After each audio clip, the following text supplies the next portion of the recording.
there, all you excellent extraterrestrials. We are back with another episode of A Little Greener, your favorite podcast all about nature, conservation, and sustainability. I'm one of your hosts. My name is Sarah, and I'm joined by the fantastic Casey. How's it going today, Casey? Oh, it's going okay. I was telling you of my computer woes. Old Faithful here, my laptop, which I've had since my college days, has basically officially giving me the senescence signs and won't even power my microphone. So if the audio quality is a little bit weird, it's because of that, and hopefully will be rectified in the next 2 weeks when I get a new laptop. Womp womp. Way to go, though, Casey, just using your electronic devices as long as possible. It's very eco-friendly of you, and now we know how to properly dispose of our electronic devices as well. That is true. If you haven't listened to our interview with John Shigarian, who runs the largest tech recycling company in the country, that's worthwhile listen because you'll learn a little bit about the safety of that. And he has offered any of our listeners in that episode a free copy of his book. So you can always shoot us a message if you're interested in that. But yeah, I have kept this. I love this laptop. I have kept it through little screws falling out of it and me never replacing them until it's not structurally sound anymore. But it has lasted so long that it basically told me that my software that's on it, the Windows processing, will no longer be supported, and therefore I must get a new laptop. So this is like planned senescence for this particular device, but now it's physically just being like, no, we're done. We're done.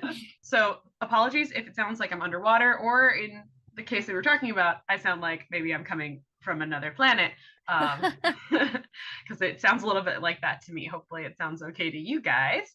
Sarah, did you do your homework?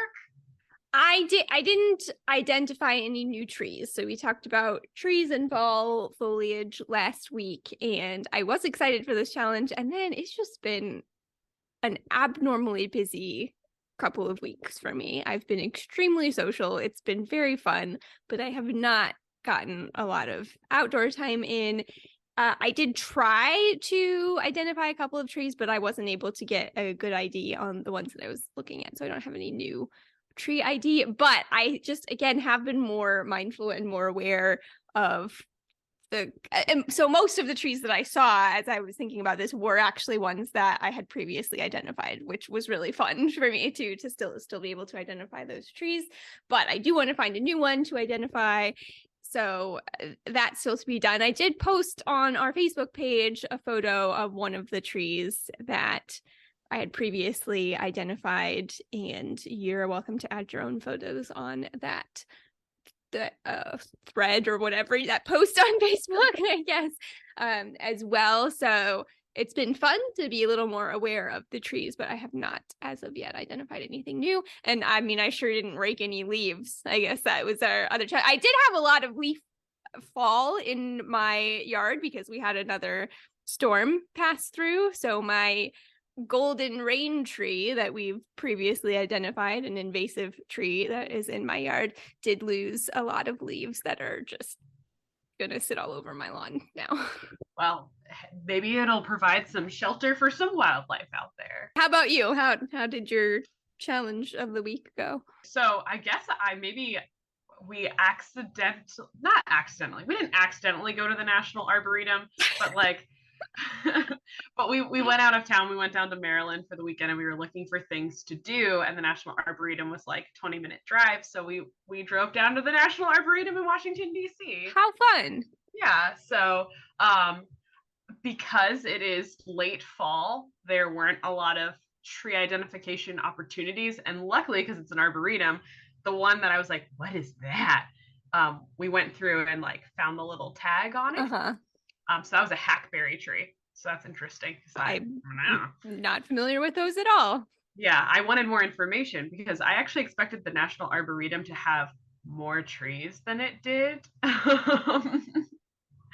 But it features a lot, like it had like a bonsai garden and like an azalea garden and a fern garden. So it felt a little bit more like a National Botanical Gardens, but okay. I'm sure that's another thing. So, and I wanted to know more about the tree. I'm like, this is a hackberry tree, but like, how old is it? What is it doing? Tell me more about this tree on this hill. So we did a couple of that. There were a lot of beech trees down in Maryland, and not that there's not beech trees in Pennsylvania, but like that felt like the predominant forest cover in the nature preserve we also visited.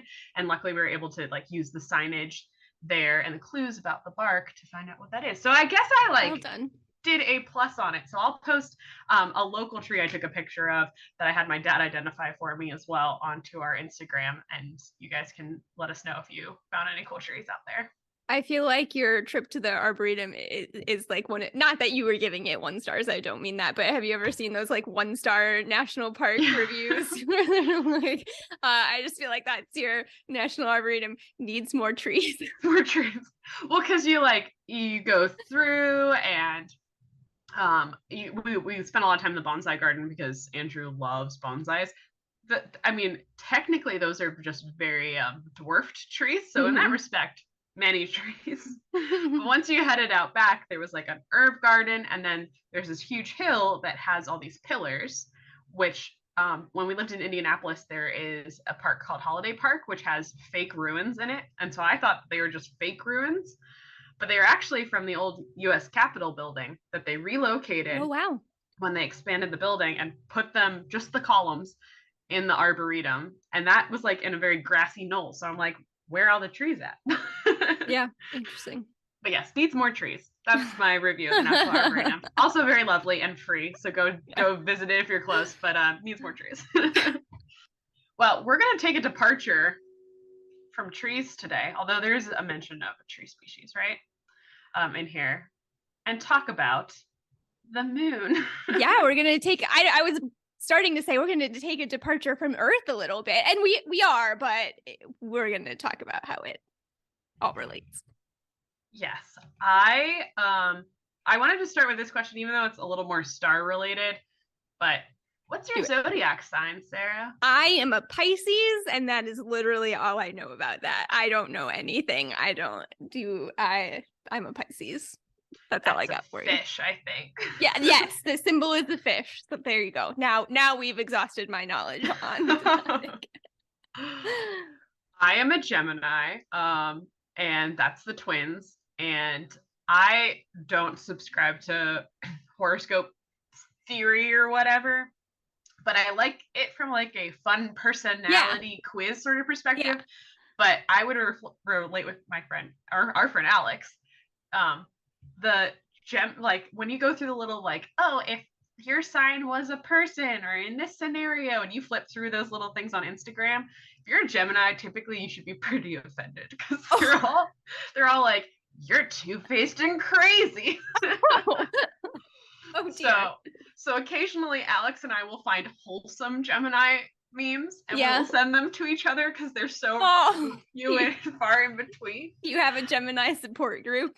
Yeah, basically a 2-person twins, I guess that works, Gemini support group. We were birthday buddies, work together, and yeah, so I know that has to do more with the placement of the stars, but then my friends who are more into that than me will be like, but what about your rising sign and your moon? What stage? Yeah, I don't know any of that stuff. Because I'm like, I don't feel like that. And they're like, yeah, but sometimes as you get older, you ascribe more. I'm like, okay, now you've lost me. I don't need to know too much information.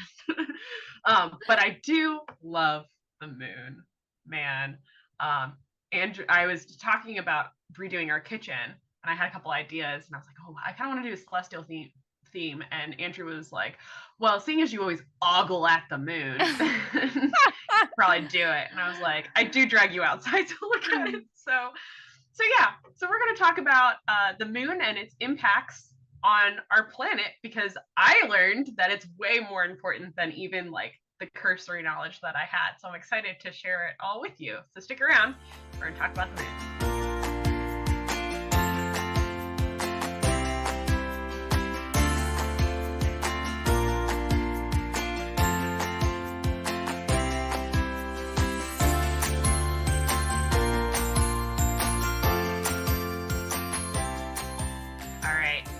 To talk about the moon. Sarah, are you a weirdo like me and like to stare at the moon at night? Probably not to the extent that you are.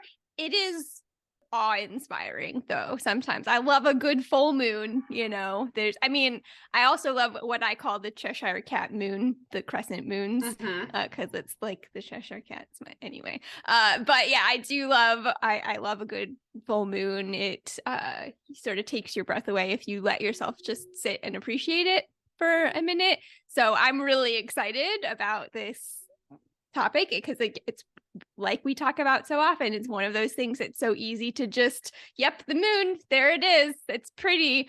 But I am excited to pause a moment and really learn how the moon plays into our nature here on Earth.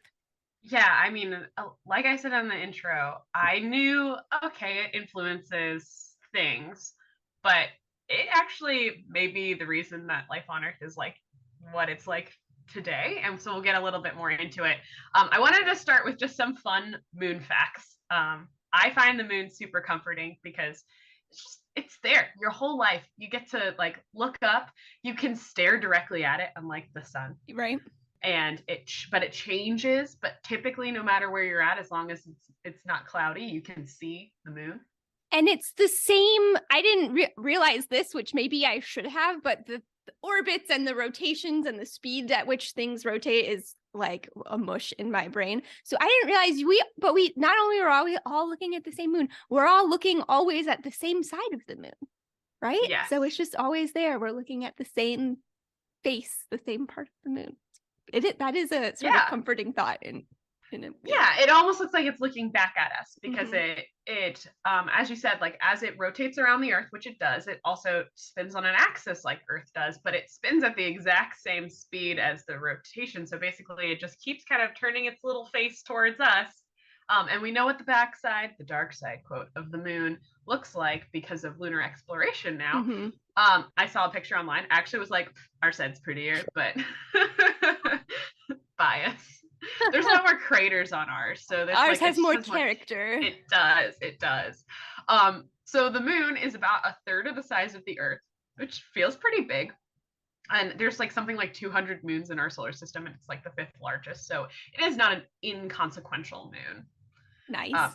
Especially compared to like, our planet's not that big compared to some of the other ones. So it's pretty big. We believe what happened is that a Mars-sized planetary body crashed into Earth about 4.5 billion years ago. And the debris from both Earth and that body kind of came together in this molten ball that got stuck in our orbit. It had volcanoes at one point. It eventually cooled and became the moon that we mostly know today, although it has kind of changed over time. It is the brightest thing in the night sky. It's 14,000 times brighter than the next brightest thing, which is Venus. Wow. So there's no missing it. It's the moon.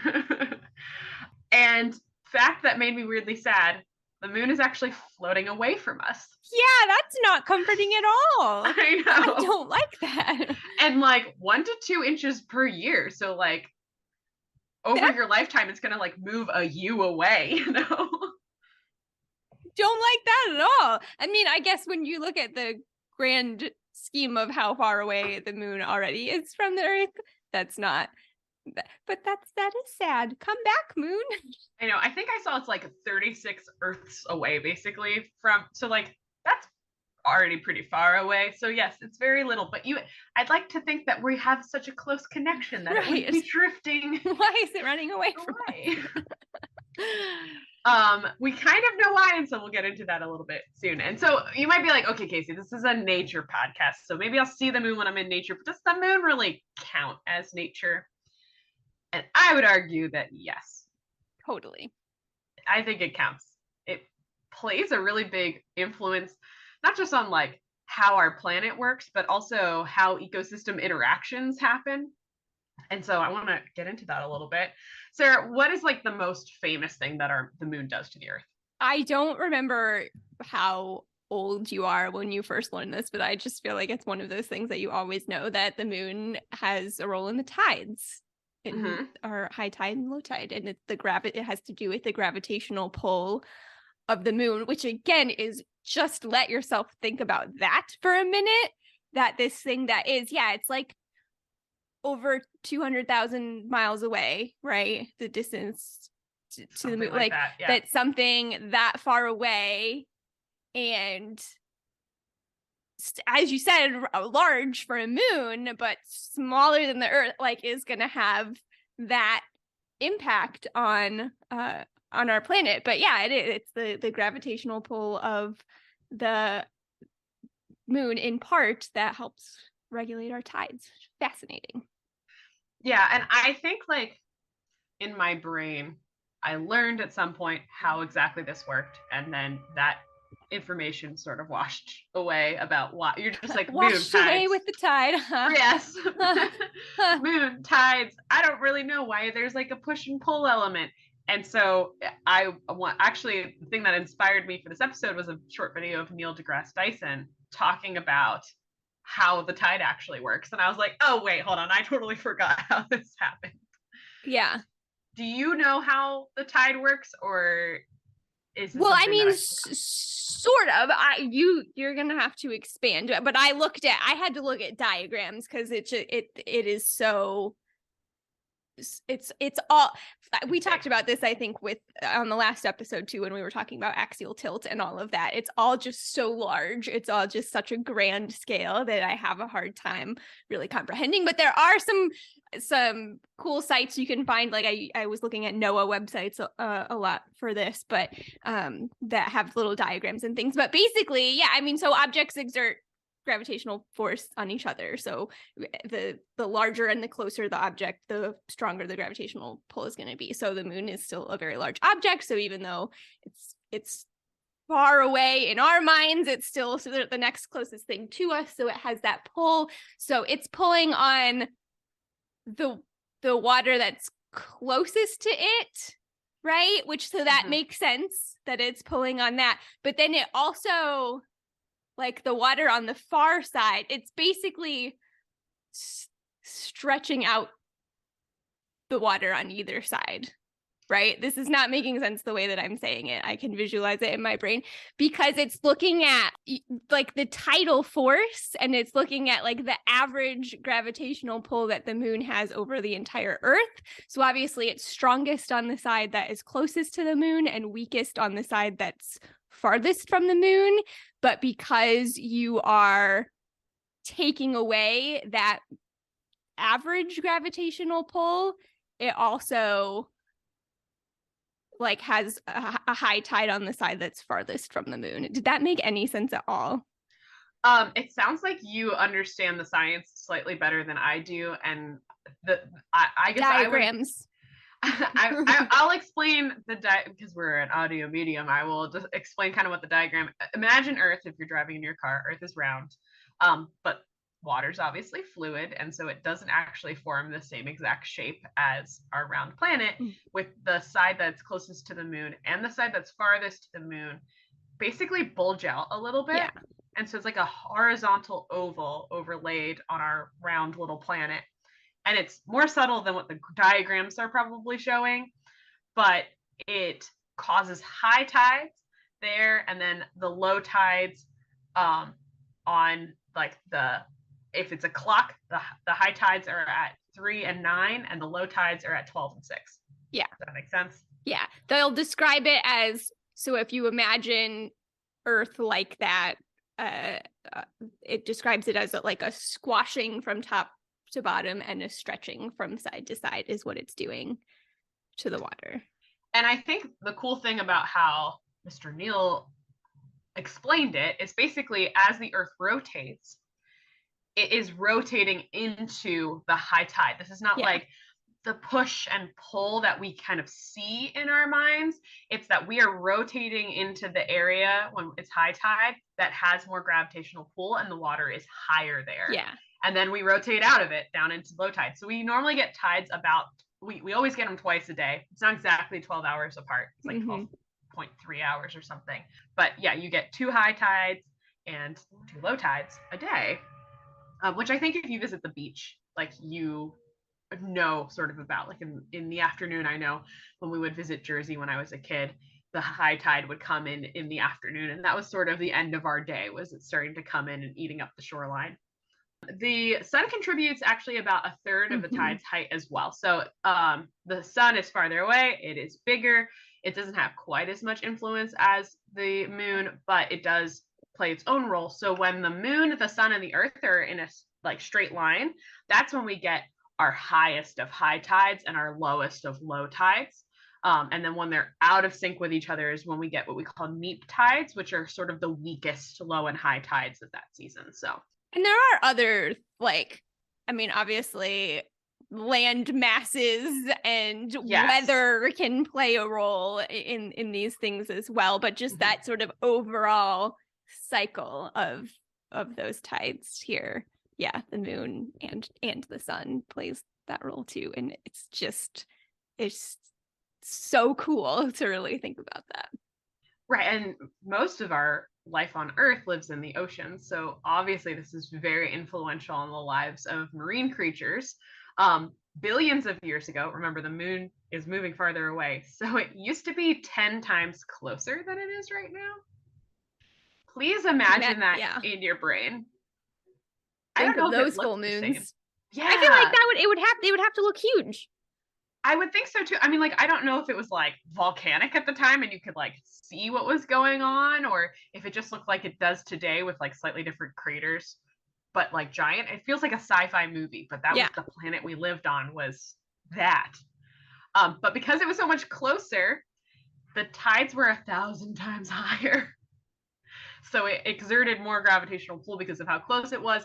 And so the tides are much lower than they used to be. Also, because of another factor we'll talk about soon, it occurred every 3 hours, this high tide. So okay, well, I guess I'm not sad that the moon has moved a little further away then. Yeah, it's a little bit crazy. So this gravitational pull has not just impacted our tides, it has actually impacted how fast our planet rotates. So the moon is probably moving away because of the way our Earth spins, it has some of the energy of the Earth being pulled towards it by gravity. Man, some astrologist out there is going to be like, or astronomist is going to be like, oh no, this is. But I'm pretty sure I'm right, and because of how the gravitational pull, it has actually slowed down the rotation of our Earth and given us what we currently have as a 24-hour day. I had no idea. I don't know about you. Who would have thought? I can't grasp that either. So when the moon was formed, we had about a 6-hour day. So the Earth was spinning so fast, instead of 24 hours, it was a 6-hour day. That's why the tides were so kind of crazy fast, is because the Earth was spinning much, much faster into those high tides. Even as recently as 400 million years ago, which you're like, that's not very recent, but there was coral around, and coral that was being fossilized, it showed, based on their bodies, a 22-hour day. So there's like a measurable difference over the time life has been on Earth of how much our day has expanded, and that is attributed to the moon. There's one more thing that the moon's gravity really has a big impact on. Sarah, you talked about it earlier, our axial tilt. In case someone didn't listen to the last episode, which they should, about fall foliage, what's up with the Earth's axial tilt? What's going on there?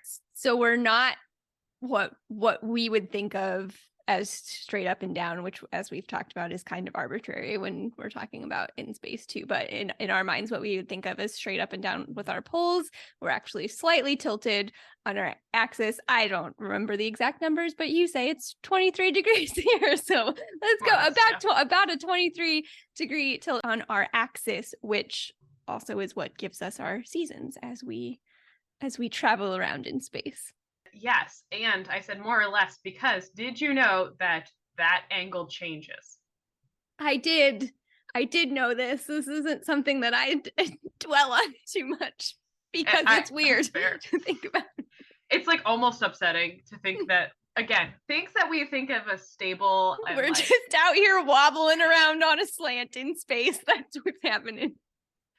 Time's you take just for granted. changing, like, whatever. The Earth is slowing down. We're wobbling. The So moon is leaving.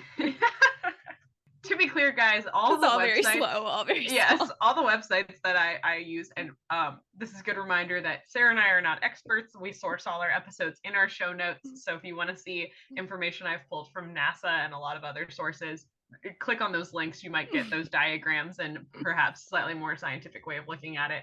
We're more into the wildlife end of it. We're trying our best with this. So anyway, all of those websites basically were like, don't worry. Yeah. It's one of those like, you'll be long dead before anything happens. But it wobbles. So if you imagine the Earth spinning like a top, and you can visually see that top when it starts to like wobble a little bit on top. That happens when our tops lose momentum. That's not really what's going on, but it's just not as stable as you might think. Like that's not a given angle that we would stay at all the time. And it wobbles about 1 to 2 degrees. So that's not a significant change. And it does it over the course of about 26,000 years. So it's also over a long period of time. Sometimes you will see people incorrectly attribute climate change that we're experiencing now to the Earth's axial wobble. To say that like we always go through cycles of this climate change, it's because of that little wobble in there, it'll go back to normal. That's just not what the science supports. It has to do with carbon dioxide and other fossil fuels in the atmosphere, or greenhouse gases in the atmosphere due to human use of fossil fuels. But the moon's presence has actually stabilized that wobble. So before we had the moon, that wobble was more like this extremely erratic rolling of the axis. That sounds awful. It genuinely does. Like we're talking about, imagine Earth spinning on its like side. That's not what you want. That's not what you want when it comes to having life on Earth. So it would screw up all your seasons. It could melt all your polar ice caps if it gets tilted the wrong direction. And basically what these scientists were saying is because of that extreme climate change over the course of, as far as evolutionary timelines go, a fairly evolutionarily quick time for all of that to change, only the hardiest of bacteria would have been able to survive those sort of changes. So when the moon comes around, she stabilizes us a little bit. And that gives us a much more consistent climate and a much more consistent atmosphere and conditions for life to start to evolve to be a little bit more complex. So really, we would not have like the world we have around us with the complexity of life without the moon stabilizing our planet. This was sort of life-giving and mind-blowing to me. Like it felt like it almost validated my like love and appreciation for the moon. Like I wanted to go outside and be like, hey, thanks, moon. Thank you. So I thought that was super fascinating. And so those things kind of put together, cosmically huge timelines we're talking about, huge amounts of space. We're talking about interplanetary body interplay of energy and gravity, allow us to have our planet how it is. That, again, is very outside of how my mind conceptualizes life on Earth. So I did want to talk about a little bit more concretely how the moon impacts behavior of life on Earth. And there's two big ways that we do that. So, Sarah, you know what a circadian rhythm is? Yeah, just based on the like light cycles. Mm-hmm. And that's typically attributed to sunlight cycles. It's like a lunar cycle. And so you'll hear it all the time for not just like animals, but babies and humans, and your circadian rhythm. And if you're using artificial light and looking at your computer for too long, you're throwing off your circadian rhythm, all of that. But we also know that a lot of wildlife has circulunar rhythms as well. So that means that they are attuned to not just like the moon rises every night, but the cycle of the moon going from new to full, full to new, and how much life that changes things. And it impacts wildlife through timing and through the light itself. And those things are very interrelated. Like the timing is probably based on the amount of light, but it impacts things in different ways. So let's first talk about the timing. Sara, coral. Yeah. Can you talk a little bit? So coral, they live in our oceans, obviously going to be impacted by the tides, but they're also impacted by the cycle of the moon. And can you tell us how coral reproduce? Yeah, and I will say this is really the only, I'm excited for the rest of the conversation because this is really the only thing that I'm super, or I shouldn't say I'm super familiar with, but this is the only thing that this is what would have popped into my mind if you were going to talk Sure. about the moon and how it relates to the timing of wildlife, is with coral. There are two ways that coral reproduce. They can reproduce asexually through just like boop, like budding off little polyps. And that's not what we're talking about here with relation to the moon. What they will do is some corals will spawn and they'll have these mass spawning events. And if you think about it, coral can't move.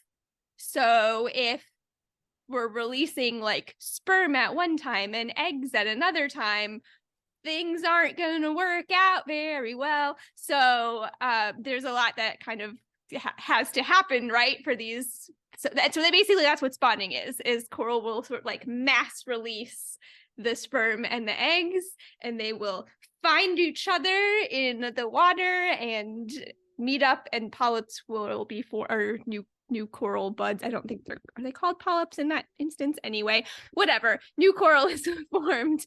And so there are numerous factors that can go into that, but they do seem to be timed.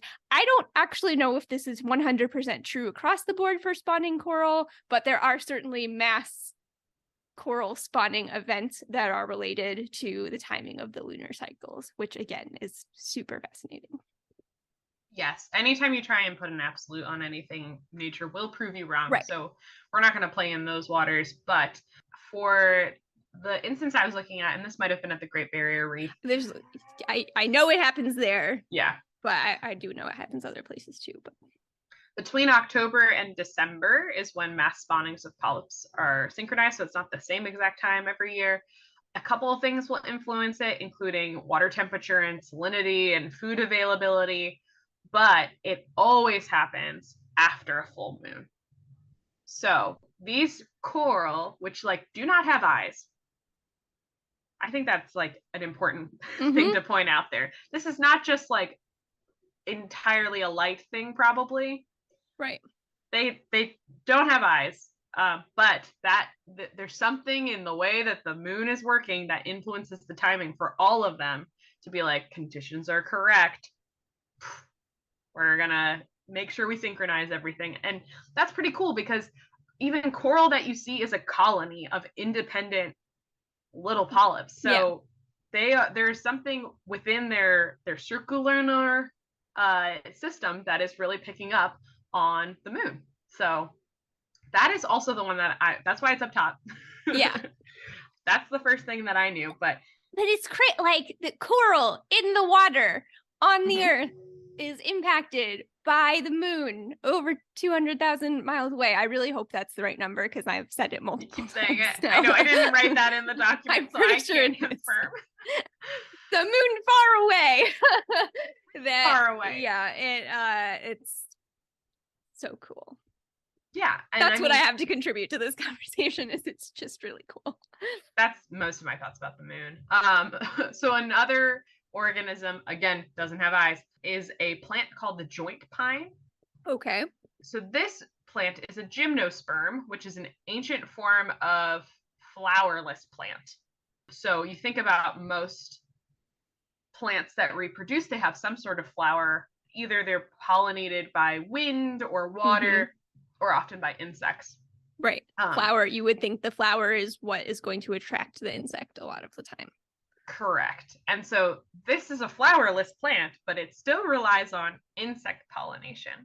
So the reason I put this under timing is, again, this is a plant. It does not have eyes, so it is not using the light in the same way that we do. But during the full moon, it emits a liquid that kind of drips down. and it shines in polarized light, which is what the moon emits. And that light interaction attracts beetles to this plant, and then the liquid helps the pollen stick to the insect, but it mostly attracts them over to that area, which allows this plant to then reproduce. That's amazing. How have I never heard about this before? I don't know. That's so cool. I have lots of questions about gymnosperm. I have lots of questions about how this works. But yeah, they're using the light from the moon in a strategic way as a plant. Right. So it's again like something that this plant has no understanding internally of how this works, but it has biologically figured out how to make itself continue through the evolutionary timeline by making sure that the pollinator can get to it, even though it doesn't have anything to give that pollinator normally. Another thing for timing, white-brown sparrows who normally start their songs at dawn, start their songs about 10 minutes early during a full moon. I was like, well, that's not super interesting, but it actually extends their song length by 67% when they've got extra light from the moon, and it ends up varying the actual composition of their songs too. That's interesting. I do wonder if they're just sort of like confused. No, it's like when the time changes or whatever, and it starts getting lighter early in the morning, and you're just like, gosh darn it, like I can't go back to sleep now. I might as well get up and start doing my chores or whatever. If they're it's just my like, freestyle time. I guess I have to sing now. I only prepared enough content for this amount of time. Right. So. Yeah. So I just gotta make it up as I go. Jazzy birds. So those were a couple things with timing that I found. This is not an exhaustive list, so if you have a favorite thing that we're not listing for timing, let me know. But we've got a fair amount to do with light as well, which again, probably a lot of these organisms, timing and light are sort of the same thing. There is a type of water bird that migrates, and they migrate to the same breeding platforms as their partner, and they always arrive on the same day, even if they're not coming from the same place. And they seem to base it off of flying when there's a full moon, so that they end up in the same place. So that's another timing instance. But moving on to light, because walking around in an urban area, it's hard to really grasp how influential the moon is when it comes to light. But like walking around in the woods when there's a full moon, it casts shadows. Like it is very, very bright. When there's a new moon, the world's scarier. It's so true. Worth point, this is common knowledge, but just worth saying, it's not really the moon's light, it's the light that the moon is reflecting from. But yeah, it makes a huge difference. Huge difference. And so in habitats where there's not a lot of artificial light, this has a really big influence on animal behavior. So ecologist Meredith Palmer and her colleagues have studied the behavior of lions and there's prey species in correlation with the light of the moon. And what they found is that lions are much more successful hunters during the new moon. So when it's super dark out, they are more likely probably able to hide from their prey species who might be able to see better in the light of the full moon. Okay. Yeah. I was thinking, I mean, because we know like cats have better low light vision than some other animals because they have that reflective layer that maybe, but yeah, I guess that makes sense too. It's just being able to stay hidden longer. It's probably both. It's probably that like the cats are taking advantage of being able to see better in these environments, but also the prey are at a disadvantage because they can't see as well in those environments. And so they used a bunch of camera traps through the Snapshot Serengeti program. So that citizen science program that we've brought up before, there's all sorts of pictures that get shot by camera traps. They need to be sorted through. And so it's something you guys can actually participate in and help identify what's in the pictures. And they were able to see that, yes, the lions catch more during the new moon, but also the prey species behavior changed during different cycles of the moon, probably based on the behavior of the lions. But the prey species also sort of picked up on like higher danger when it was darker. Right. So wildebeest, which make up about a third of the lion's diet, stayed in safer places during the new moon. So if it was really dark out, they were like, now we're going to the place where we know that there's not as many lions. And when there were full moons, they ventured out into areas where they were more likely to encounter lions.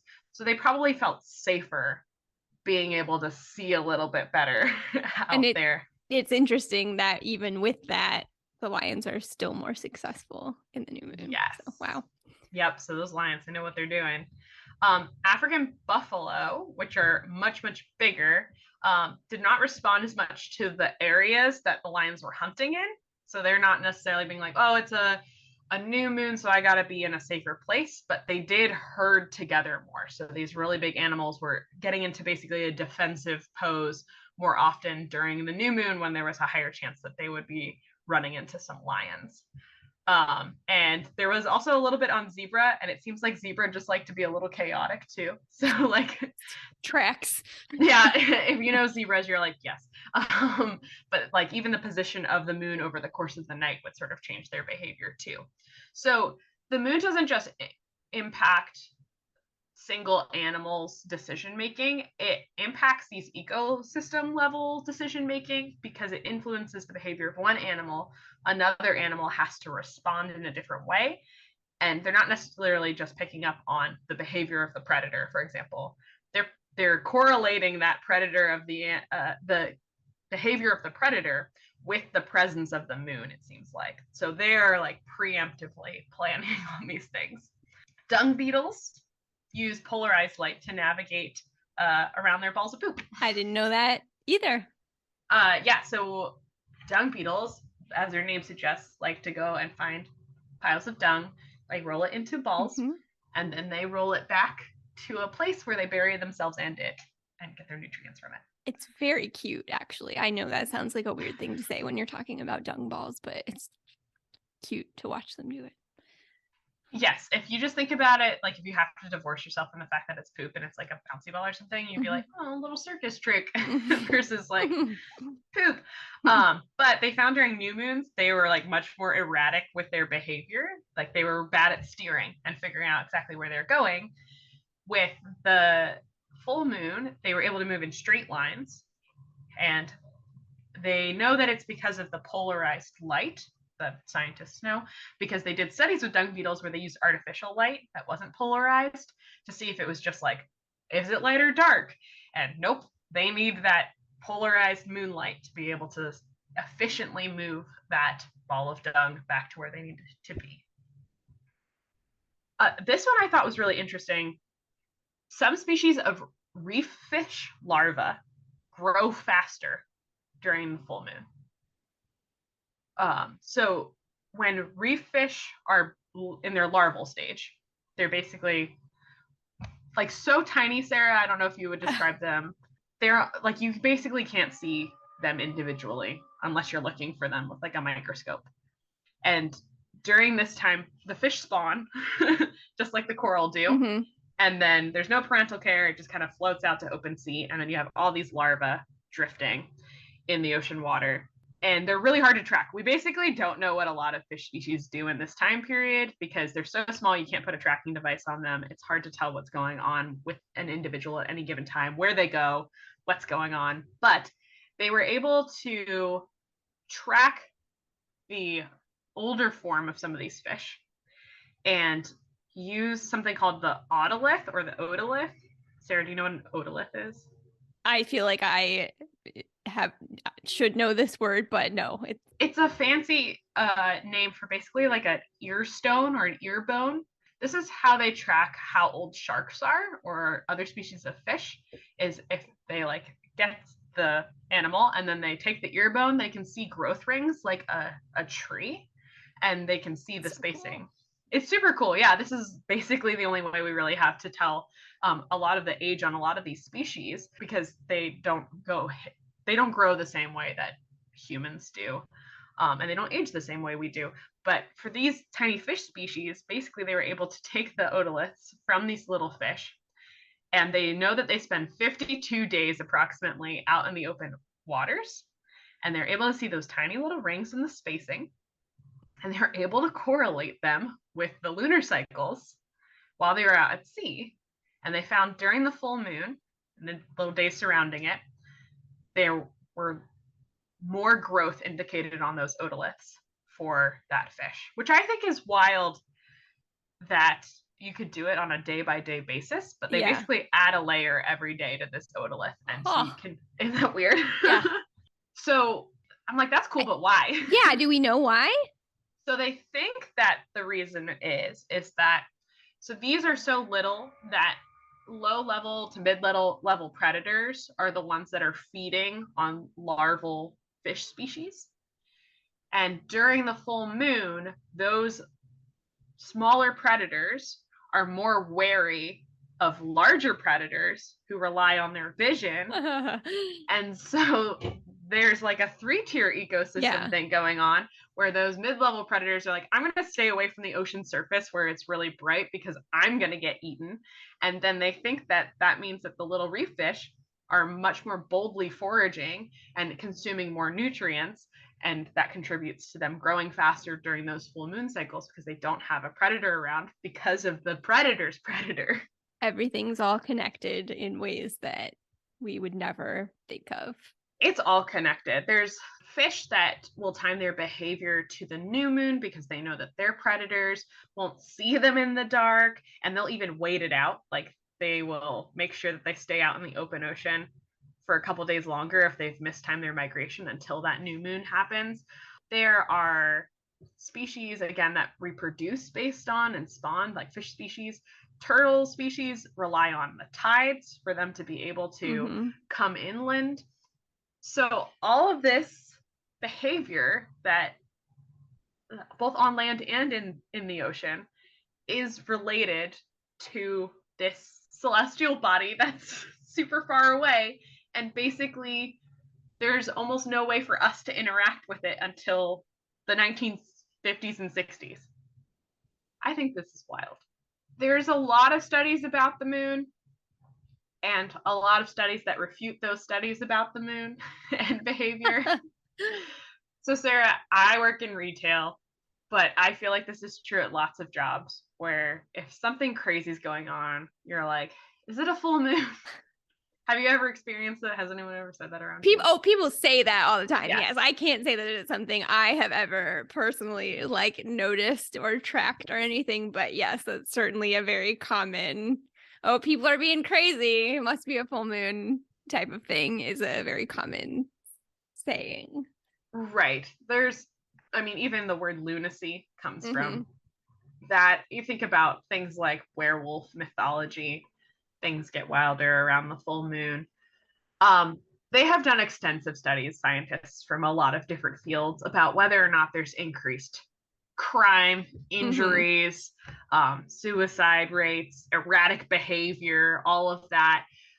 You can't really attribute it to, for example, the gravitational pull of the moon on your head, because remember, all objects exert some gravity, and so all of the objects around you drown out that gravitational pull on your individual head. So it doesn't have to do with that. And they've basically said there's not really any sort of correlation between full moons or the lunar cycle and the amount of crime, etc. Maybe these individual experiences people are having may correlate to, like, the full moon happens for a couple months on the weekends. And so therefore other contributing factors might be happening. Emergency rooms might be more busy on the weekends, and there happens to be a full moon for a while on the weekends. I feel like it can be a self-fulfilling prophecy for some people too, as well, in that they're like, oh, it's a full moon, and then they notice things more too. Yes. Yeah, totally. If that's something that they ascribe to. And confirmation bias, like just within you. Yep. But we don't necessarily exhibit weird behavior, but studies have shown, and studies have also not shown, that it has an impact on our body. They did a study where they had people in a room that had no window or had the window covered up. So it had nothing to do with like the amount of light in the room. But they found, tracking people's sleep over a couple months, that people tended to sleep about 20 minutes less during the full moon than when there was a new moon, even when they're not exposed to the actual moon. That's pretty interesting. I think it's super interesting. And I think knowing that there are so many organisms on Earth that have their behavior function around some cycle of the moon, even ones that can't see the moon, that it is quite possible that we have a circo-lunar system as well, that we have cycles that are somewhere deep in our biology that might not express themselves in such substantial ways as some of the other ones, but still maybe impact our behavior. And so, like, speculation on that, perhaps we're like the zebras in some way, where like there's a predator issue going on, and maybe not. Maybe it's just sort of a coincidence. Mhm. Maybe our ancestors just like to look at the full moon. That's right. They're like, we're gonna get up tonight. It's pretty. Right. There's also speculation around the relationship between human menstrual cycles and the moon, because the average menstrual cycle is pretty close to the time that it takes to go through the lunar cycle. The funny thing is, I was like on scientific papers that in their abstract, I saw both things that were like, obviously there is a correlation here, and ones that are like, obviously there's not a correlation. It is important to say that, like, yes, we have a cycle that is very close, but also cycles vary extremely across Yeah. women in general, and that lots of other species have menstrual cycles that have no correlation whatsoever with any sort of lunar cycle. So that seems extremely inconclusive. Right.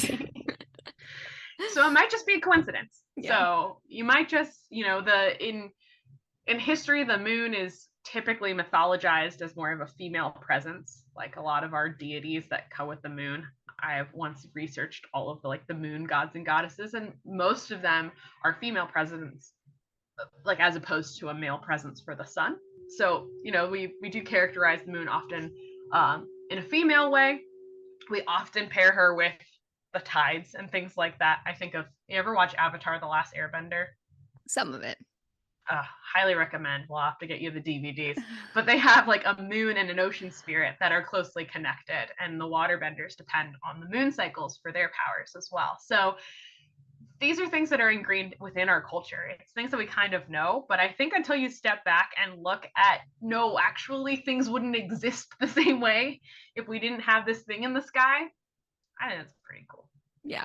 And to me, I mean, we talked about way back in the beginning our sort of inspiration and why we care about nature and conservation and all of that. And for me, my, faith is a huge cause and motivator. And this is a reminder of that, because to me, how like the moon literally is stabilizing the earth on its axis and allow it so to me, it's just reinforces my belief in a creator. Like, I just find that beautiful. And I think this whole thing is just really neat, and it's really cool to think about how this one thing, this rock floating around in the sky out there, plays such a role in life on Earth.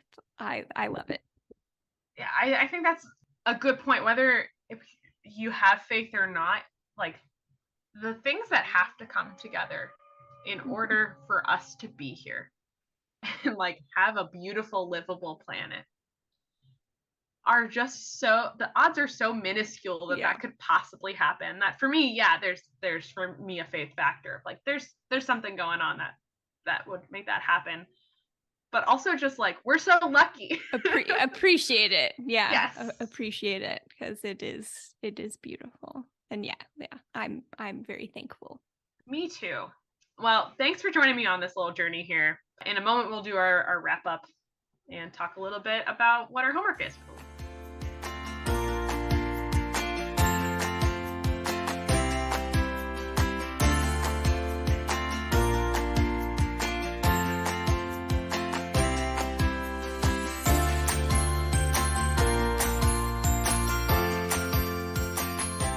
So, it is time for our weekly challenge. One of the things that we didn't really talk about is how, even though the moon is sort of a fact of life to us, its role has changed over billions of years, and it might continue to change within our lifetimes based on human influence.